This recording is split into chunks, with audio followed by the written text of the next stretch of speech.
Botafogo brigando no topo do Campeonato Brasileiro, classificado para as oitavas de final da Libertadores, classificado para as oitavas de final da Copa do Brasil. Ainda assim, tem torcedor que não chegou junto ainda e que ainda está reticente com relação a estar no estádio apoiando o Botafogo. Eu vou falar sobre tudo isso depois da vinheta.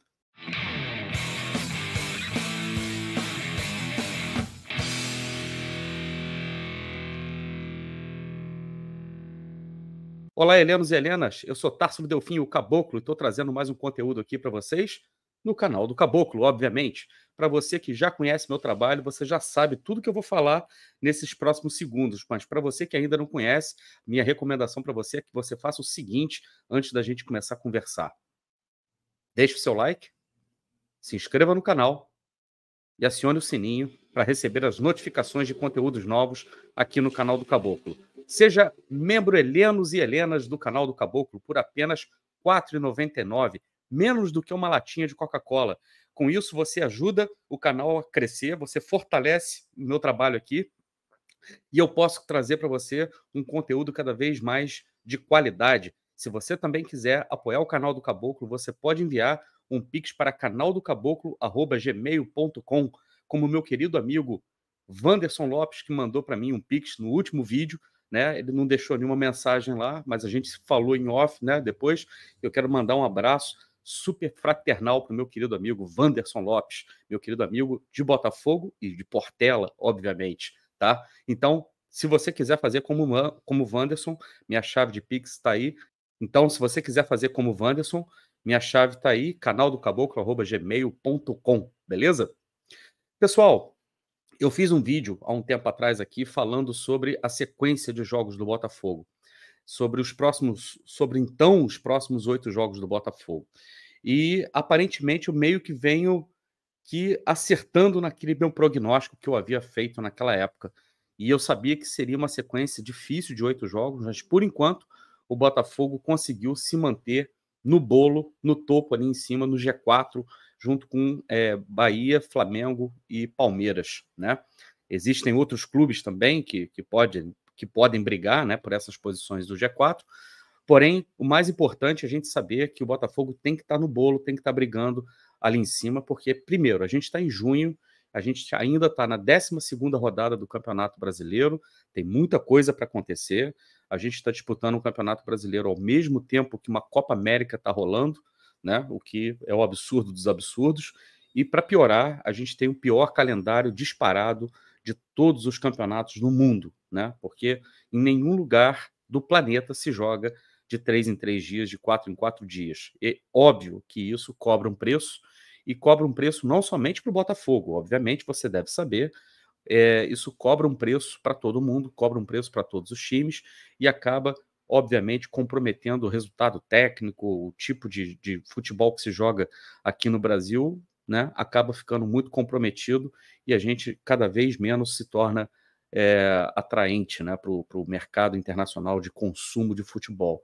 Que eu quero dizer, cada vez mais a gente é ignorado, né? O Botafogo não, o futebol brasileiro está cada vez mais na periferia do mundo, justamente por causa dessa maneira amadora e incompetente de lidar com o próprio produto, né? Obviamente que se alguém ganha com isso é porque tá bom para meia dúzia, né? Justamente essa meia dúzia que é muito resistente à mudança, né? Mas é ruim para a maioria. Eu estou dizendo isso porque naquele prognóstico que eu fiz, onde eu falava dos próximos jogos do Botafogo, dos 8 próximos jogos do Botafogo, eu tinha previsto que haveria alguma oscilação, que a gente perderia alguns jogos, né? E eu fiz aquele prognóstico, inclusive, antes do jogo contra o Grêmio, em que o Botafogo acabou vencendo o tricolor gaúcho. E depois disso, o Botafogo, né, perdeu para o Criciúma, o Botafogo teve um jogo muito difícil contra o Atlético Paranaense, em que a gente conseguiu empatar no último minuto do jogo, sendo que a maior parte do jogo o Atlético Paranaense talvez tenha tido, inclusive, mais chances de vitória do que o próprio Botafogo, e culmina com uma derrota para o Criciúma, que foi difícil de engolir, para falar a verdade. Porque, não por demérito do Criciúma, que costuma ser um adversário muito mais difícil nos seus domínios, embora a vitória contra o Botafogo tenha sido a primeira no Campeonato Brasileiro. mas o trabalho do técnico do Criciúma já é um trabalho consolidado, né, de que ele já está lá no clube fazendo o trabalho dele há um bom tempo. E também porque, o Criciúma não tem o mesmo calendário que Botafogo, do que Flamengo, do que Palmeiras, do que Bahia, né, o Criciúma joga, o Campeonato Brasileiro, nem lembro agora, eu esqueci até de conferir aqui se o Criciúma ainda está jogando a Copa do Brasil, acredito que não, né, não me lembro mesmo, então se vocês puderem conferir essa informação aí e saberem por vocês mesmos, beleza. O fato é, né, que o calendário do Criciúma não é o mesmo calendário do Botafogo, logo é uma equipe que fisicamente deveria estar mais inteira para enfrentar o Botafogo. Mas eu fiz um post no Twitter dizendo que eu não, no Twitter, que eu não aceitaria isso como um argumento. E por que eu não aceitaria isso como um argumento? Porque o calendário cobra, né, muito mais do Botafogo, mas o Botafogo tem muito mais elenco para entregar. Mais do que o Criciúma, obviamente. O investimento que o Botafogo tem deveria ser o suficiente para compensar. E é claro que a gente viu jogadores realmente com um déficit físico e, consequentemente, técnico em campo.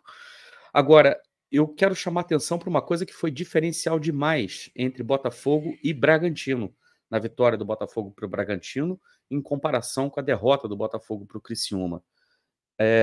O próprio Arthur Jorge reconhece isso e fala isso meio que nas entrelinhas, não tanto nas entrelinhas, mas fala isso na entrevista coletiva depois da vitória contra o Bragantino, que a questão física pega para todo mundo. O que faz a diferença é a sua atitude dentro de campo, dentro do jogo, diante do adversário, que você sabe que você precisa fazer tais coisas para poder vencer e você não faz.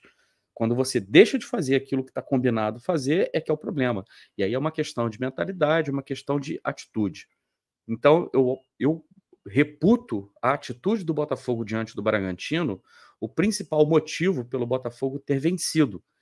Porque eu estava lá no estádio, aliás, quero mandar um abraço aqui para o pessoal que eu assisti o jogo, né? Lá no estádio, que estava lá comigo, o Douglas, né? Que em breve vou fazer um conteúdo aqui com o Douglas que é psicólogo, e é psicólogo no Botafogo, inclusive. O Corneta, que tinha muito tempo que eu não encontrava com o Corneta, com o meu querido amigo John, também, né? Que trabalhou com meu irmão no Banco do Brasil, e o meu querido amigo, irmãozinho, Matheus Fogstati, e quero parabenizá-lo aqui, porque eu sei que ele está conseguindo uma grande conquista profissional na vida dele, está dando um grande passo na carreira dele, e aqui de coração quero desejar para ele tudo de bom, todo o maior sucesso do mundo, meu irmãozinho, você sabe disso, você sabe que eu torço, sempre torci e sempre vou torcer muito pelo seu sucesso, você pode contar comigo sempre que você precisar, beleza? E então, eu estou dizendo aqui o seguinte: no jogo contra o Bragantino, a gente viu claramente uma postura muito diferente do Botafogo.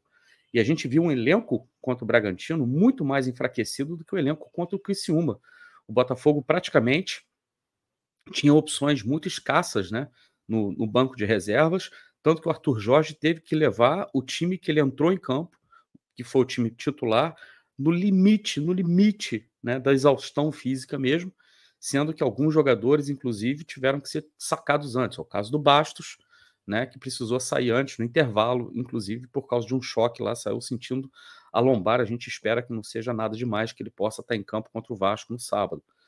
Mais importante a gente lembrar o seguinte: no final do jogo, os torcedores do Botafogo reconheceram tudo aquilo que os jogadores fizeram em campo, toda a entrega dos jogadores, porque a gente viu realmente o Bragantino superando o Botafogo fisicamente a partir dos 30 minutos do segundo tempo. A partir dali só deu o Bragantino mesmo.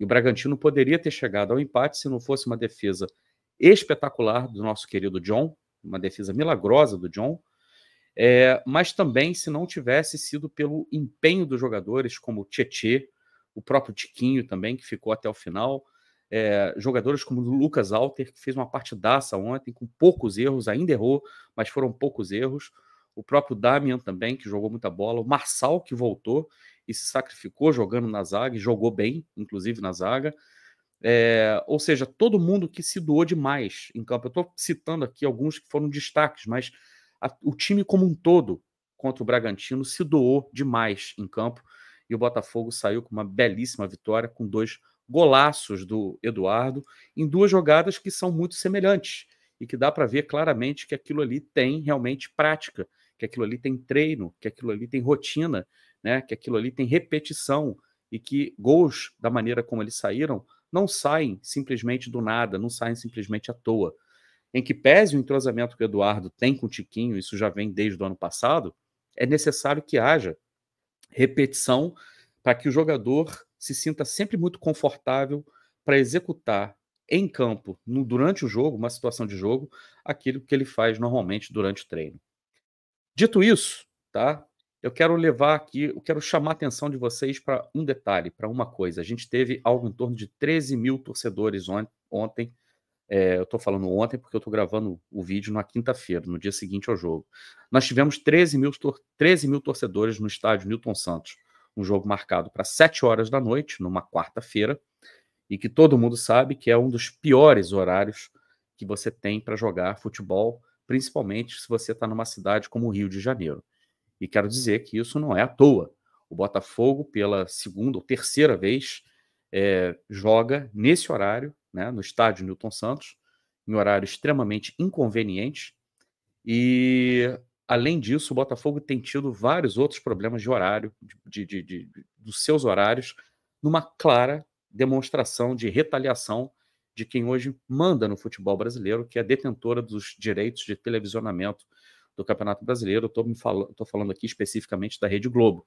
Só para vocês terem uma ideia, né, do que eu estou dizendo, Botafogo e Atlético Mineiro estava marcado para horário nobre do futebol, que é domingo umas 4 horas da tarde, e depois que o Palmeiras venceu o Galo na Arena do Galo, que inclusive o Galo foi depenado aquele dia pela arbitragem, né, pelo que a arbitragem fez com o Atlético Mineiro, houve uma reação do Atlético Mineiro, inclusive do próprio Rubens Menin, dizendo que contrataria Good Game para os jogos do Atlético Mineiro. E logo em seguida a Rede Globo altera o horário do jogo entre Botafogo e Atlético Mineiro para o domingo às 6h30 da tarde, colocando o Fluminense para jogar no horário das 4, né? Por quê? Por que isso? O Fluminense tem mais apelo de torcida nesse momento. O Fluminense hoje é o lanterna do campeonato. Então, é mais negócio para a emissora colocar o Fluminense às 4 horas da tarde no domingo, sendo que está na lanterna do campeonato, do que o Botafogo e Atlético Mineiro, ambos brigando na parte de cima da tabela? Não, obviamente que não. Obviamente que isso é uma retaliação. Aliás, meu querido amigo Thiago Pinheiro fez um estudo muito maneiro, está no Twitter, eu não consegui trazer para cá, vou até pedir licença para o Thiago Pinheiro um momento desse para conseguir trazer aqui para vocês, mostrando como é a grade de horários dos jogos do Brasileirão, como o Botafogo é desfavorecido com relação aos horários que o Botafogo joga no Campeonato Brasileiro. Então, isso é mais um dos problemas que a gente pode colocar aí, que soma-se ao público ter sido baixo. Mas existe um outro fator, e é esse fator que eu quero conversar com vocês, que está me incomodando um pouco. E não é o público baixo que está me incomodando, é a reação ao público baixo que está me incomodando. E aí eu vou relembrar aqui um programa que eu fiz, né, há um tempo atrás, em que eu trouxe aqui alguns recortes de um neurocientista que eu adoro, que eu li, que eu gosto muito, que acompanho muito o trabalho dele, que é o Antônio Damasio, quando ele fala sobre emoções. E o Antônio Damasio, tá, ele fala aqui no trabalho dele, vou colocar aqui na tela, que nós somos seres emocionais que pensam, não seres pensantes que sentem emoção. Então, quando a gente fala sobre emoções, né, a gente está falando que o ser humano primeiro sente para depois raciocinar.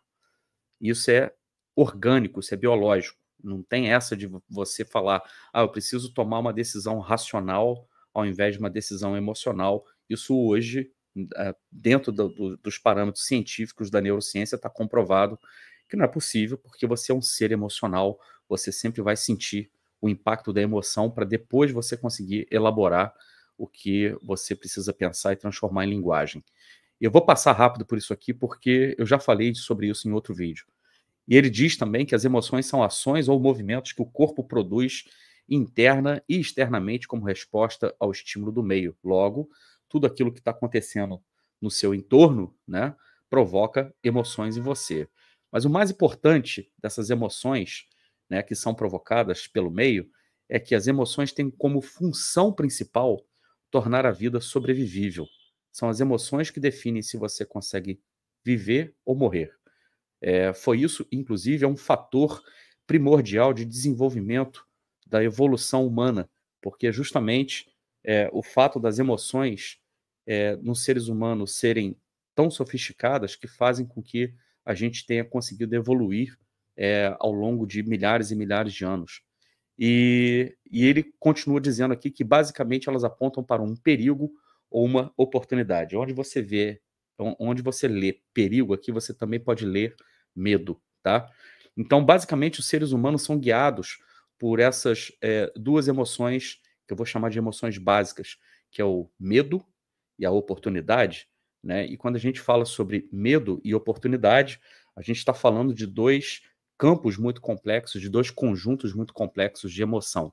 Já vou falar do que isso se aplica, tá, ao torcedor do Botafogo, à torcida do Botafogo, e o porquê disso está me incomodando muito. Vou voltar para o Antônio Damasio, tá? E aqui é o seguinte, como ele fala que a gente está sempre agindo entre perigo, né, e oportunidade, é importante a gente frisar também que existe uma zona cinza e uma zona de intersecção entre perigo e oportunidade, porque nem tudo é somente preto ou branco, tá? Há momentos em que você toma decisões baseadas no seu medo, mas essas decisões também vão estar contaminadas por oportunidade, por um senso de oportunidade e vice-versa. Há situações onde você, tomado por um sentimento de oportunidade, toma decisões, mas essas decisões elas podem estar impregnadas também de medo. Eu vou mostrar isso para vocês no esquema, eu vou exemplificar isso aqui para vocês. Existe um fato, tá? Vamos supor aqui, você ganhou R$1.000, tá? Do nada, alguém chegou para você e te deu R$1.000. E aí você pode entender isso como R$10, R$100, 1.000 ou R$1.000.000, não importa. Você ganhou um dinheiro que você não tinha. Numa situação de medo, tá? Vou até me tirar da tela aqui, espera aí. Numa situação de medo, né, ou de perigo, uma das reações que você pode ter a isso é esconder o dinheiro debaixo do colchão, tá? Você esconde o dinheiro debaixo do colchão. Antigamente se fazia muito isso. O pessoal ganhava dinheiro, ao invés de colocar no banco, numa poupança, porque o pessoal nem confiava em banco, para você ter uma ideia, o pessoal escondia dinheiro debaixo do colchão, ou então os cangaceiros, na época do cangaço, guardavam seus potes de dinheiro, suas botijas, né, digamos assim, em cavernas, enterravam, às vezes até em riachos, né, em lugares que eles sabiam que ninguém jamais conseguiria encontrar. Então, você com senso de perigo, né, medo mais medo, você tende a ter uma resposta cada vez mais conservadora, muito, muito conservadora. Mas se você tiver o medo, se você for agir baseado no medo e você também tiver um senso de oportunidade, ao mesmo tempo, a pessoa, nesse caso, compra um cofre e guarda o restante, né?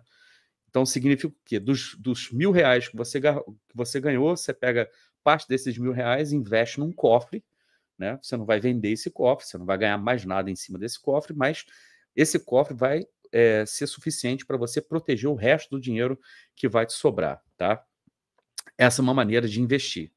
A outra maneira é com senso de oportunidade. Você tem o senso de oportunidade. Ganhou os mesmos R$1.000, pode ser 10, pode ser 1.000, pode ser 10.000, pode ser 100.000, pode ser 1.000.000, não importa.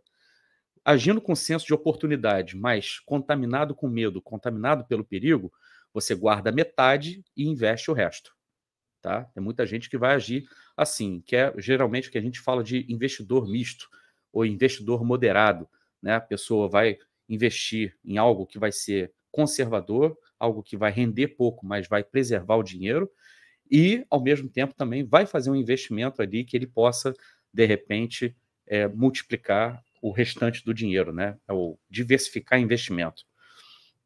E tem gente que trabalha com senso de oportunidade dobrado, né? E quando você trabalha com senso de oportunidade dobrado, a pessoa que ganha esse dinheiro pode pegar esse total e usar ele como uma garantia, né, para conseguir pegar um empréstimo maior, inclusive, ou pelo menos do mesmo valor, e aplicar o dobro para tentar alavancar o seu negócio, para tentar fazer um investimento que dê retorno rápido, ou então que dê retorno maior, né? Aquele investidor de alto risco.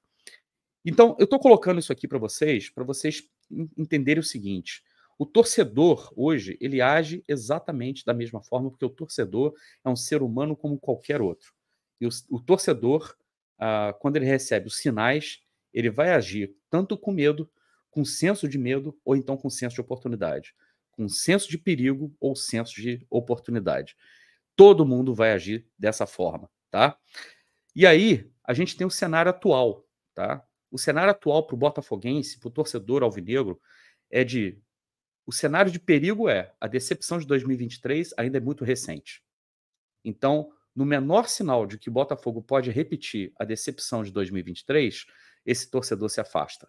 Esse torcedor vai renegar. Esse torcedor vai se desligar, se desconectar do Botafogo, vai cancelar o sócio-torcedor, não vai nem cogitar pisar no estádio.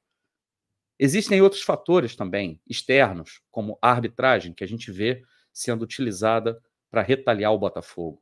A gente vê a CBF fazendo com o Botafogo as escalas de jogos do Botafogo, nos horários que coloca o Botafogo, inclusive tirando o torcedor do Botafogo do estádio. A gente vê justamente essa pressão sendo feita pela Globo. A gente vê a ironia dos jornalistas, né, tratando o Botafogo como satélite, tratando o Botafogo como um clube menor. Hoje, por exemplo, estavam falando de fair play financeiro no programa lá da Globo, do Sport TV, como se o Flamengo tivesse construído o que construiu somente pelas pernas próprias, como se a Globo não tivesse nada a ver com o sucesso atual do seu filho principal. E o pessimismo, né? O pessimismo que é meio que natural do torcedor alvinegro, que acompanha o torcedor alvinegro desde, sei lá, dos anos 60 em diante, quando o Botafogo passa por aquele seu grande jejum, que só termina em 1989, o torcedor dos anos 60 não era pessimista. O torcedor dos anos 80 é um torcedor pessimista, porque é um torcedor oriundo do jejum, tá? E o pessimismo é uma coisa que contaminou a torcida do Botafogo durante, sei lá, os últimos 40 anos. A minha geração é uma geração fruto do pessimismo, né? E o torcedor também que lida com o senso de oportunidade, tá? Que é a possibilidade do título do Botafogo, motivado justamente pelo fato da gente ter um bom elenco esse ano e se reforçando cada vez mais com nomes, inclusive, né, de grande apelo, né? Como é o caso do Almada, como é o caso do Alan, como é o caso, inclusive, como é o caso do Igor Jesus. Então, assim, o cenário de oportunidade para o Botafogo é mais ou menos esse. Como vocês podem ver, o botafoguense hoje, o cenário de perigo dele tem mais elementos na balança do que a balança da oportunidade, do que o senso de oportunidade. Então, qual seria o cenário ideal para o botafoguense hoje? Né? A gente precisa respeitar o tempo de todo mundo. Mas existe, como eu tinha falado, a zona cinza. A possibilidade de título com o elenco bom que nós temos e com as contratações que podemos fazer, vencendo a arbitragem, vencendo a Globo, vencendo a CBF, o que seria uma redenção sobre a decepção de 2023. Isso aqui seria o cenário ideal. Isso aqui seria ir ali, ó, no meio dos leões, catar o pedaço da presa que a gente quer catar, o melhor pedaço da presa que a gente quer catar, virar as costas, sair andando, né? E todo mundo, né, todo mundo se abraçar e todo mundo festejar e a gente fazer um grande banquete. Esse é o cenário ideal para o torcedor alvinegro. Então, o botafoguense hoje, ele não somente é ressabiado, ele é escaldado. Então, é difícil, principalmente depois de tudo que a gente viveu em 2023, para que pessoas que estejam cuidando de sua saúde mental, que estejam cuidando ainda da sua capacidade de acreditar em alguma coisa, estejam ressabiadas. É muito natural isso. E não existe nada pior nesse momento do que alguém que chegue para esse torcedor e fala o seguinte: deixa de frescura, volta para o estádio, Isso é inadmissível, isso é inaceitável. Não, não é. O torcedor que decidiu não voltar ao estádio ainda, ou que não está podendo voltar ao estádio, ou que nem sequer esteja priorizando voltar ao estádio nesse momento, é um torcedor que precisa ser respeitado, porque ele é tão alvinegro quanto qualquer um. E ele precisa ser respeitado, primeiro, porque só ele entende o que está se passando dentro do coração dele. E só ele consegue ser responsável por aquilo que está passando na cabeça dele. É a sanidade mental das pessoas, é a saúde das pessoas que está em jogo nesse caso. E você dizer para um torcedor que está muito machucado e que a gente pode até colocar o termo traumatizado, com experiências muito ruins que ele teve com o Botafogo, é nada mais pior do que você dizer isso para um torcedor, que é frescura, que ele precisa voltar. Respeita o torcedor, respeita o próximo, respeita o ser humano, respeita os sentimentos do ser humano, respeita as emoções do ser humano. A gente está falando de coisas muito sérias aqui. Se o Botafogo tiver que jogar para 1.000 pessoas, que seja. Se o Botafogo tiver que jogar para 3.000 pessoas, que seja. Se tiver que jogar para 30.000 pessoas, vai ter que jogar da mesma forma que jogaria para 1.000 pessoas. Porque o torcedor do Botafogo não é que ele seja intocável e não é que ele seja feito de cristal. Pelo contrário, o torcedor do Botafogo é um sobrevivente, um severino. O torcedor do Botafogo, ele está aí na trincheira até hoje e conseguiu sobreviver tudo que fizeram com o Botafogo durante todos esses tempos. É um torcedor forjado na luta, é um torcedor forjado, sim, no sofrimento, por que não?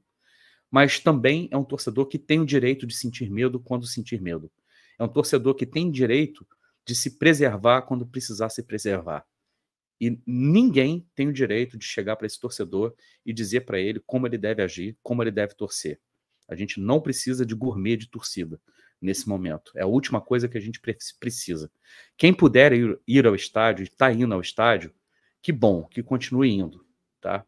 Quem ainda não foi e não conseguiu voltar ao estádio, por qualquer motivo que seja, não tem problema. É tudo no seu tempo. Quando você puder voltar para o estádio, quando você se sentir confortável para voltar para o estádio, volte. E o estádio vai ser o seu lugar de sempre. E o Botafogo vai ser o mesmo Botafogo, o seu mesmo Botafogo que sempre foi. Você não vai ser menos torcedor do Botafogo do que qualquer pessoa que pise no estádio e que simplesmente tenha resolvido ignorar ou levar de boa o que aconteceu em 2023 ou o que aconteceu nos últimos 40 anos do Botafogo. Não tem problema se você sente. Não tem problema. O problema é você querer que as pessoas ajam como você age. Isso, na minha opinião, é o que mais me incomoda. Isso, na minha opinião, chega a ser, inclusive, até cruel e de pouquíssima humanidade com as pessoas. Então, meu recado para você, torcedor do Botafogo, é: vá no seu tempo. Volte para o estádio no seu tempo. Cuide-se, cuide da sua saúde, cuide do seu coração, cuide da sua cabeça, cuide do seu botafoguismo e não entre na pilha de mídia, não entre na pilha de outras pessoas que simplesmente não entendem que cada um tem seu tempo de viver, cada um tem seu tempo de sentir e se emocionar com as coisas, beleza? O mais importante é o seguinte: a gente está todo mundo no mesmo barco. Eu tenho certeza que no momento que o Botafogo nos der uma grande alegria, a gente vai conseguir exorcizar muitos dos nossos fantasmas. Se está próximo, eu não sei. Se a gente está perto de conquistar um título, eu não posso dizer, tá? Eu, por exemplo, resolvi adotar a estratégia de viver um jogo de cada vez. E contra o Criciúma eu fiquei triste, tá? Mas já não me abalou tanto quanto me abalaria em outros tempos. E eu tive uma resposta muito rápida quando o Botafogo faz uma partida contra o Bragantino que me deu muito orgulho, porque mais do que ver evolução tática, eu vi um time que fisicamente realmente está sofrendo muito com o descalabro que é o calendário brasileiro, mas que resolveu se entregar e entendeu a importância de vestir uma camisa como a camisa do Botafogo. Eu saí do estádio Newton Santos muito orgulhoso e saí ouvindo música, para vocês terem uma ideia, e saí feliz, muito feliz. Ontem cheguei em casa leve. E eu quero dedicar esse programa para todas as pessoas que passaram recentemente por algum problema de saúde, de qualquer natureza, mental, que seja um problema na família, qualquer pessoa que tenha passado por uma dificuldade nesse momento, é o seguinte: quando a gente pode estar junto das pessoas, a gente nunca pode abrir mão disso. A gente precisa sempre estar junto daquelas pessoas que a gente mais gosta, que a gente mais ama. Encontrei o DJ Michael Robson, meu querido amigo DJ, ontem no estádio, e a gente se abraçou. Tinha um bom tempo que eu não encontrava com ele. A gente se abraçou muito mesmo, forte, e eu sei o quanto que o DJ é um cara que eu prezo tanto, um cara que eu amo, um grande amigo, irmão que o Botafogo me deu. E isso no estádio, quando você encontra com essas pessoas, não tem preço. Obviamente, encontrar com a minha maninha, Clary também, é sempre espetacular, embora a gente tenha visto o jogo em arquibancadas diferentes, né, nos últimos 2 jogos que a gente foi no estádio, mas é minha irmã, né, e a gente está ali sempre junto. E o estádio é um lugar feito para isso, para você encontrar os seus irmãos e suas irmãs. Mas todo mundo no seu tempo. Por favor, vamos respeitar o torcedor do Botafogo. Nós, botafoguenses, precisamos respeitar os nossos irmãos e irmãs de camisa também. Se você gostou desse vídeo, deixa seu like, se inscreva no canal, acione o sininho para receber notificações de conteúdos novos. Seja um membro Helenos e Helenas. Por menos de R$ 4,99, você apoia esse canal, faz com que o canal do Caboclo cresça cada vez mais. E se você quiser apoiar mais ainda o canal, mande um pix para canaldocaboclo@gmail.com. Eu vou ficando por aqui. Você já sabe, se tem bambu, tem flecha. Volto a qualquer momento com mais um conteúdo. Um grande abraço. Tchau, tchau.